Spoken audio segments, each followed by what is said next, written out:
Hey guys, welcome to PM Pathshala. Guys, आज हम लेकर आए हैं विजन मैगजीन का। गाइस, सितंबर की मैगजीन है, मंथली मैगजीन, एनवायरनमेंट का पोर्शन। इसके अलावा गाइस आपका आईआर, पॉलिटी, आपका इकोनॉमी, एनवायरनमेंट सारा कवर अप हो चुका है, सिक्योरिटी कवर अप हो चुका है। Please that listen that properly. These videos are very effective and important for you for your current perspectives. अच्छा, आज के टॉपिक में एनवायरनमेंट में सबसे पहले हम बात करने जा रहे हैं आज नमामि गंगे प्रोग्राम के बारे में। देखो, according to latest projection, Namami Gange programme ने क्या क्या बेहतर किया, उसके ऑब्जेक्टिव क्या थे, उसने कितना अचीव किया, वो सब के बारे में आज बात करेंगे। सबसे पहले समझो, जो नमामि गंगे जो ये प्रोजेक्ट है या ये काम जो कर रहा है नमामि गंगे का, इसमें 2011 में ही सोसाइटी को रजिस्टर करा गया था under the society registration act 1860। 2 tier management के इसमें स्ट्रक्चर बनाए गए थे, गवर्निंग काउंसिल, एक एग्जीक्यूटिव कमेटी। लीगल बैकिंग इसको एक्ट्स के थ्रू मिली, जैसे नेशनल गंगा काउंसिल है वो पीएम चेयर करते हैं, एनवायरमेंटल टास्क फोर्स है, ऐसे स्टेट लेवल पर भी और डिस्ट्रिक्ट लेवल पर भी है। तो एक लॉजिकल फ्लो रिवर गंगा का मिनिमम मेंटेन रहे, उसके लिए इसका ऑब्जेक्टिव है पोल्यूशन से फ्री रखना है इसको, गंगा रिवर को। और ऐसे सारे तरह के कुछ चीज़ें, ऐसी पॉलिसीज बनानी है जिससे रिवर जो है रिजुवनेट हो जाए, रिक्रिएट हो जाए, रिफ्रेश हो जाए। ठीक है, अब इसमें क्या करा गया, वेस्ट ट्रीटमेंट प्लांट्स को इंस्टॉल करा गया जिसमें कि इतना कैपेबिलिटी होगी कि वो 20% सीवेज इसमें ट्रीट कर पाए। और ऐसा किया गया है, जो 5 मेजर स्टेट है वहां पर किया गया, क्योंकि वहां पर सबसे ज्यादा रिवर जो है लाई करती है। अच्छा, तो ऐसा रिवील करके बताया गया है कि टोटल 409 प्रोजेक्ट चले, जिसमें से 232 प्रोजेक्ट पूरे कंप्लीट हो गए हैं, ऑपरेशनल हो गए हैं 2022 तक। तो मैंने वही कहा ना आपको, नमामि गंगे प्रोजेक्ट में क्या अचीवमेंट आई है ये आपको भी समझ में आएगा। अच्छा, नेशनल गंगे प्रोग्राम में देखो, इसके अंदर क्या ऑब्जेक्टिव क्या है, कंजर्वेशन करना है, पॉल्यूशन से बचाना है, रिवर गंगा को कंजर्वेशन करना है। और इसीलिए क्या करा गया, इसकी ट्राइब्यूटरीज को भी इसके अंदर रखा गया। नमामि गंगे मिशन पहला था 2014 से 21 का, दूसरा 2022 से 26 तक का है। सेंट्रल सेक्टर स्कीम है, याद रखना, यानी कि टोटल पैसा जो इसकी फंडिंग कर रही है वो सेंट्रल गवर्नमेंट करती है। इम्प्लीमेंटिंग एजेंसी कौन होगी इसकी, national mission for clean Ganga. की पिलर इसके कौन से हैं, सीवेज ट्रीटमेंट इंफ्रास्ट्रक्चर बनाना, रिवर फ्रंट डेवलपमेंट करना, बायोडाइवर्सिटी को अफॉरेस्टेशन करना, ये सारी चीजें। मेजर जो स्टेट्स हैं गाय जो कवर किए गए हैं रिवर गंगा के लिए, नमामि गंगे प्रोजेक्ट के लिए, वो है उत्तराखंड, उत्तर प्रदेश, झारखंड, बिहार एंड वेस्ट बंगाल। इसको 3 पार्ट्स में डिवाइड कर रखा है। विजिबल इम्पैक्ट आपका एंट्री लेवल पे दिखेगा, मीडियम आपका 50 साल के टाइम फ्रेम में, और लॉन्ग टर्म वाला 10 ईयर्स के। सवाल ये उठता है कि नेशनल गंगे प्रोग्राम में चैलेंजेस क्या आ रहे हैं। देखो, सबसे बड़ा चैलेंज हमारे यहाँ जो होता है वो इम्प्लीमेंटेशन का होता है, यानी कि mainly due two factors like कि हम ना लैंड को ठीक से हैंडल नहीं कर पा रहे, हमारे को national highway authority of India railway के थ्रू परमिशन नहीं मिल पाती, तो उसके चक्कर में हमारा प्रोजेक्ट बड़ा डिले होता है। अच्छा, हमारा फाइनेंशियल मैनेजमेंट बड़ा पुअर है। 14,745 करोड़ फंडिंग रिलीज हुई थी एनएमसीजी को टू स्टेट गवर्नमेंट, लेकिन स्टेट क्योंकि बहुत डिपेंडेंट है सेंटर के फंड के ऊपर, तो वो बड़ा उसका चलता रहता है। फिर सीवेज का ट्रीटमेंट बड़ा इनएडिक्वेट तरीके से होता है, मतलब अनट्रीट रहता है बड़े सारे सीवेज, इंडस्ट्रियल एफ्लुएंट, डिस्चार्ज उनका होता जा रहा है, रिवर खराब होती जा रही है। फिर गवर्नेंस का इशू कैसे आ जाता है कि बहुत सारी अथॉरिटी जो स्टेट और नेशनल लेवल पर है वो डुप्लीकेशन करती हैं एफर्ट्स का, क्योंकि कोई भी चीज सिस्टमैटिक तरीके से नहीं है, इस वजह से उनका काम सारा लैक ऑफ कोऑर्डिनेशन की वजह से। पार्टिसिपेशन प्राइवेट एंटिटीज और सिविल सोसाइटी का ना होने की वजह से गवर्नमेंट को वो काम भी करना पड़ता है। अब वे फॉरवर्ड में क्या बोला जा रहा है कि सबसे पहले तो वेरिफिकेशन करो, यानी कि जितने भी एग्जिस्टिंग और प्लान सीवेज ट्रीटमेंट प्लांट्स हैं उनकी चेक करो कि उनमें कितनी एफिशिएंसी है, कितनी रिलायबिलिटी और कितना टेक्नोलॉजिकल पैरामीटर्स को वो फुलफिल कर रहे हैं।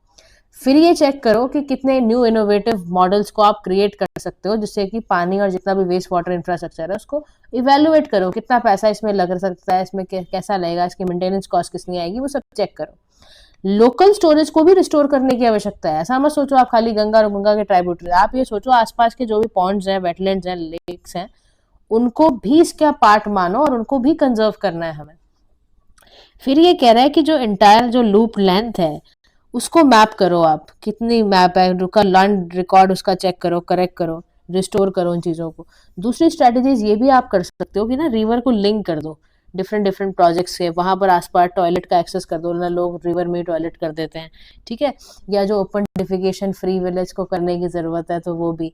तो ये सारे के सारे एफर्ट लेकर आने पड़ेंगे ताकि एक long term ecological and sustainability goals पर आप पहुंच पाओ। नेक्स्ट टॉपिक है आपका IPBES assessment report on invasive alien species and their control. Recently देखो इंटर गवर्नमेंटल जो बायोडाइवर्सिटी का बैठा था उसने एक रिलीज किया रिपोर्ट। उसने बोला असेसमेंट करेंगे हम इन्वेजिव एलियन स्पीशीज का और इनको किस तरह से कंट्रोल किया जा सकता है। तो रिपोर्ट में एनालाइज करके बताया गया कि क्या एक्चुअल थ्रेट क्या है, बायोडाइवर्सिटी और इकोसिस्टम सर्विसेज का थ्रेट क्या है। तो असेस करके पता चला भाई क्या क्या प्रॉब्लम्स हैं। तो सबसे पहले तो आपको ये पता होना चाहिए कि इन्वेजिव एलियन स्पीशीज होती क्या है। ये देखो सबसे पहले समझो एलियन स्पीशीज का सबसेट है। ये करती क्या है, एनवायरनमेंट में जाके नेगेटिव इम्पैक्ट डालती हैं। किस पे? बायोडाइवर्सिटी पे, लोकल इकोसिस्टम पर और स्पीशीज पर। यानी कि एलियन स्पीशीज वो सारे एनिमल, प्लांट्स और दूसरे ऑर्गेनिजम्स हैं जो कि ह्यूमन एक्टिविटीज के कारण इंट्रोड्यूस हुए हैं नए रीजन्स में। अब ये भी ध्यान रखना सारी एलियन स्पीशीज इन्वेजिव स्पीशीज नहीं होती हैं। तो रिपोर्ट के अकॉर्डिंग बताया जा रहा है एलियन इन्वेजन जो इन्वेजिव एलियन स्पीशीज है ये बहुत बड़ा ड्राइवर है जिसकी वजह से बायोडाइवर्सिटी का ग्लोबली बहुत लॉस हो रहा है।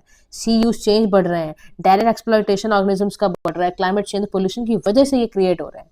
अब कॉमन कैरेक्टरिस्टिक्स अगर आपको पता चले कि भाई इन्वेजिव एलियन स्पीशीज होती क्या है, तो इसमें कॉमन कैरेक्टरिस्टिक्स आपको देखने को मिलेंगे कि इनका अचानक से रैपिड रिप्रोडक्शन ग्रोथ बढ़ जाती है, इनकी डिस्पर्सल एबिलिटी बड़ी तेज होती है, फिजियोलॉजिकली बड़ी नई कंडीशन को बड़ी जल्दी जल्दी अडेप्ट करने लग जाते हैं, ये बड़े सारे फूड आइटम्स पे आराम से सरवाइव कर जाते हैं।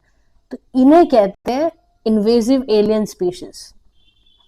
अच्छा, इनके लिए एक बॉडी है इंटर गवर्नमेंटल आपका science policy platform on biodiversity ecosystem services. IPBES का हेडक्वार्टर्स बॉन जर्मनी में है। 2012 में इसको स्टैब्लिश किया गया था। याद रखो ये यूनाइटेड नेशंस की बॉडी नहीं है, इंडिया इसका मेंबर है।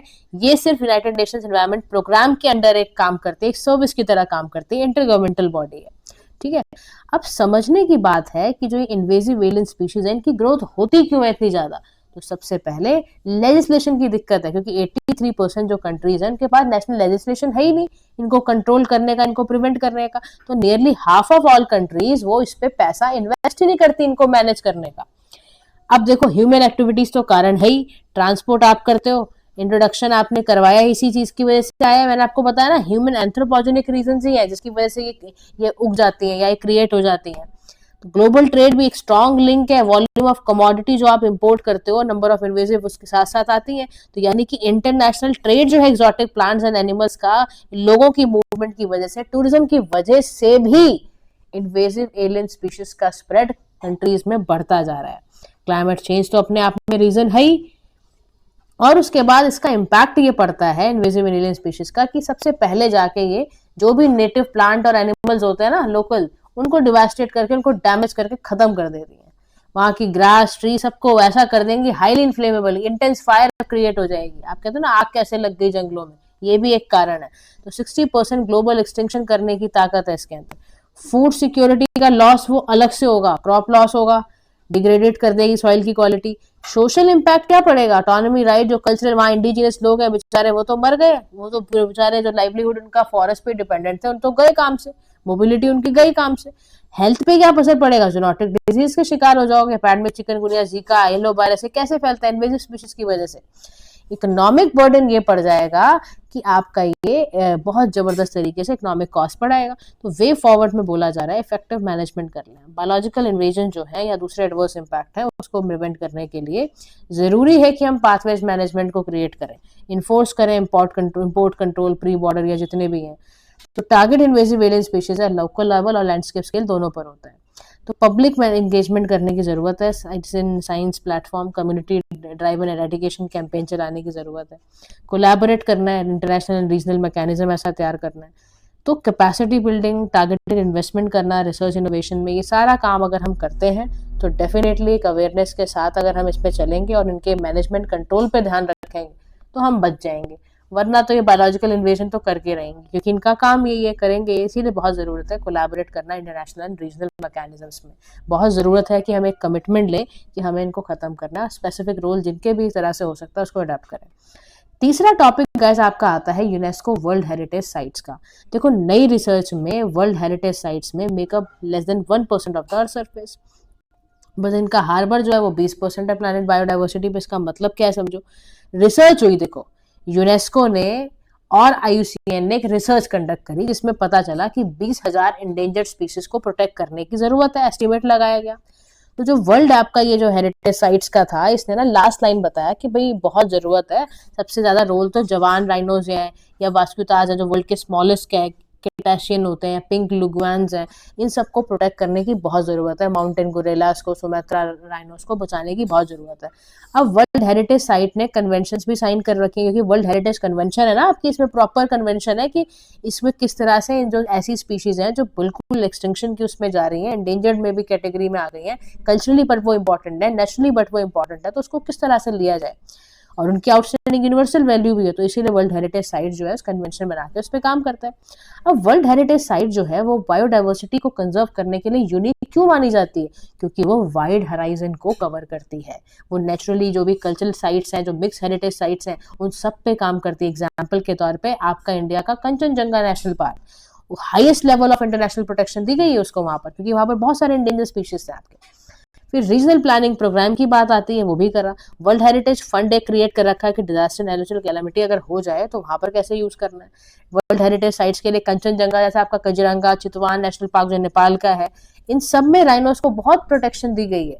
पब्लिक पार्टिसिपेशन बढ़ाते हैं, उनको जाके अवेयर करते हैं कि एजुकेशनल इंफॉर्मेशन प्रोग्राम चलाते हैं, बैलेंस करने की कोशिश करते हैं कि भाई बैलेंस किया जाए नेचर और कल्चर को, जिससे बायोडाइवर्सिटी प्रमोट हो। लेकिन चैलेंजेस वर्ल्ड हेरिटेज साइट को बड़े सारे देखने पड़ते हैं। देखो डिक्लाइन हो रहा है एंडेंजर्ड स्पीशीज का, एग्जांपल लो आप, सुमात्रा का ट्रॉपिकल रेन फॉरेस्ट हेरिटेज है वो, लेकिन क्योंकि इंसान जो डिजीज वगैरह फैलाता है और दूसरा इंसान जो पोचिंग वगैरह कर रहा है, इसकी वजह से दिक्कत है। दूसरा कंस्ट्रक्शन कर देते हो आप, फ्लड रिजर्वायर बना देते हो। एग्जाम्पल के तौर पर जो आपने लेक तुर्कारा नेशनल पार्क केनिया की है ना, ये याद रखोगा, इस लेक तुर्कारा नेशनल पार्क केनिया में है, इसने बहुत ज़्यादा उस साइट को पूरा ख़त्म कर दिया ह्यूमन इंक्रोचमेंट की वजह से। क्लाइमेट चेंज एक बहुत बड़ा रीज़न है। उसके बाद जो इनकी फंडिंग है सभी नेशंस को कंट्रीब्यूट होने में, वो बहुत दिक्कत करती है। Many nation do not contribute on time, वो फुलफिल ही नहीं हो पा रहे सारे नेशंस का, वर्ल्ड हेरिटेज फंड भी कमी है उसमें। उसके बाद आपकी राइजिंग फ्रीक्वेंसी ऑफ डिजास्टर्स इतने बढ़ते जा रहे हैं, जहाँ देखो आप हो रहा है दूसरा यूक्रेन रशिया की कॉन्फ्लिक्ट, क्या करोगे उसमें आप। उसके बाद दूसरे नेशन लीगल प्रोटेक्टिव करना उसको, ये बहुत इंपॉर्टेंट चीज़ें हैं सारी की सारी।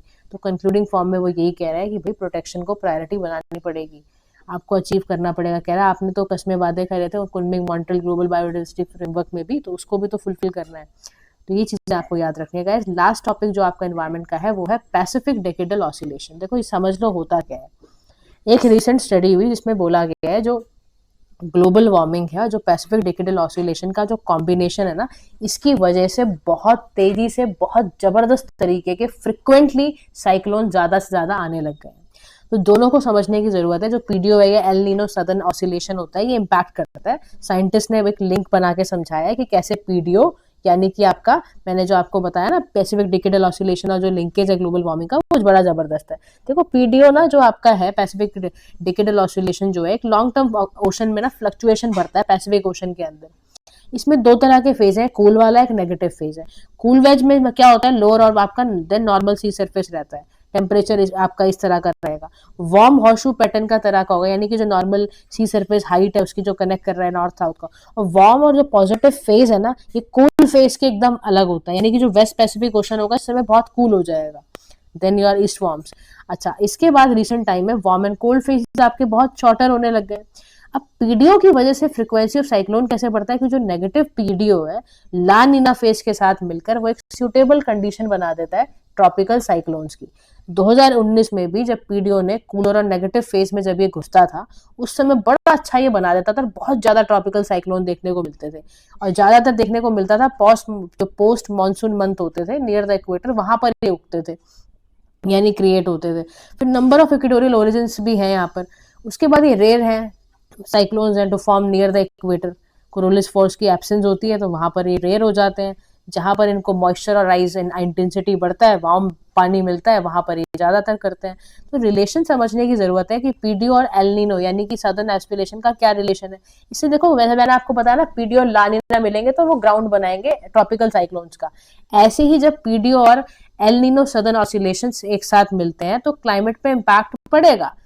क्यों पड़ेगा? क्योंकि दोनों ही फिनोमिनाज में इम्पैक्ट एम्प्लीफाइड होगा और ये मानसून, इंडियन मानसून को बड़ा इम्पैक्ट करता है। एलिनो फेज होगा, पॉजिटिव पीडीओ होगा, वो इंडियन मानसून के लिए बहुत खराब है। अगर लानीना फेज है और नेगेटिव पीडीओ है तो वो इंटेंसिफाई कर देगा, मतलब दोनों की कंडीशन में एक्सट्रीम होगा। तो याद रखना दोनों फेजेस को। अगर एलिनो में पॉजिटिव पीडीओ है और एलनिनो वाला फेज चल रहा है, पॉजिटिव पीडीओ है, तो मानसून के लिए, इंडिया के मानसून के लिए अच्छा नहीं है। उल्टा अगर होता है कि ला नीना फेज चल रहा है और वो नेगेटिव पीडीओ के साथ है, तो वो बहुत ज्यादा इंडिया के मानसून को इंटेंसिफाई कर देगा। तो रिलेशन समझो पीडीओ और ग्लोबल वार्मिंग का, कि नेगेटिव फेजेस दोनों के साथ लिंक्ड है, वार्मर को स्लो करता है। और ये होता क्यों है? कोल्ड और नेगेटिव फेज होने की वजह से। दोनों जब कोल्डर मिक्स हो जाते हैं डीप ओशन वाटर्स में, तो वार्मर ओशन या सरफेस वाटर्स में साथ मिलकर तो वो बहुत ज्यादा करते हैं। अब इससे टेम्परेरी बेसिस पे तो ग्लोबल वार्मिंग डिक्रीज हो जाएगी, लेकिन इससे ग्रीन हाउस गैस बढ़ जाएगी। ग्रीन हाउस गैस बढ़ने से क्या होगा? Ultimately leads to the increment in the global warming. Positive phase of PDO का रहेगा तो वो ऑपोजिट इफेक्ट देगा। तो पीडीओ एक बहुत कॉम्प्लेक्स फिनोमेना है, जिससे यूएस से लेके इंडिया तक बहुत गंदे इम्पैक्ट्स हैं ड्यू टू क्लाइमेट चेंज, दूसरे फैक्टर्स की वजह से ये क्रिएट हुआ है। ठीक है, तो इसकी कई सारी डायमेंशंस हैं जो आपको आने वाले डेज में समझ आएंगी। तो guys, this is all about your environment section. Thank you so much for listening. Do like, share and subscribe to PM Pathshala. Have a nice day to all.